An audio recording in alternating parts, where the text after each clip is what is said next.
Okay, today I am starting a new video segment that I'm going to call Quick and Dirty Reviews. The quick, hopefully it's going to be like 5 minutes and under because you don't have time.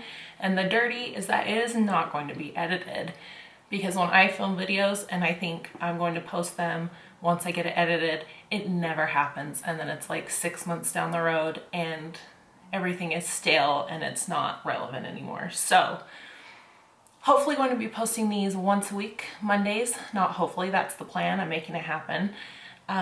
Thursdays I'll probably post as well if I have enough products that I need to just do it more than once a week.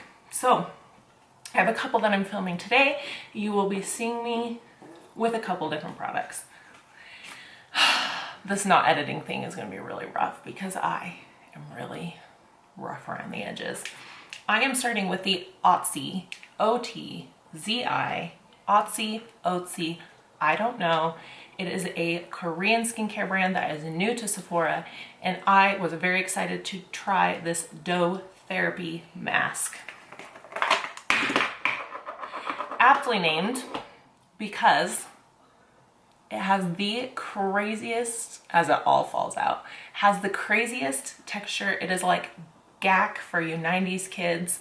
I don't recommend that you play with it, but it is quite cool, very bouncy. So I tried this the other day, and like I said, the texture is a little weird. It's hard to kind of like break out a chunk to apply, but when you start smoothing it on the face, it is the smoothest, softest, what I'm assuming is a clay-based mask that I've ever used. It dries really quickly, and when it dries down, it has a very soft, powdery texture. Unlike the majority of clay masks, which dry really thick, that you have to really work to get the product off, they're messy, this sucker came right off, and I am a big fan so far. What I liked about this is that my skin felt toned, it felt tight, it felt clean, but it wasn't stripped.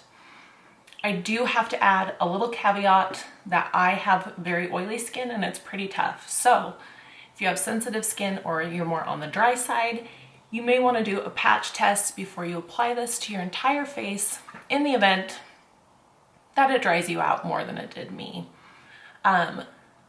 My skin, I woke up the next morning and it was so soft and so smooth. For $30, 3.38 ounces at Sephora, I definitely recommend this. Give it a try. That's it. That's what you have to know about this product right now.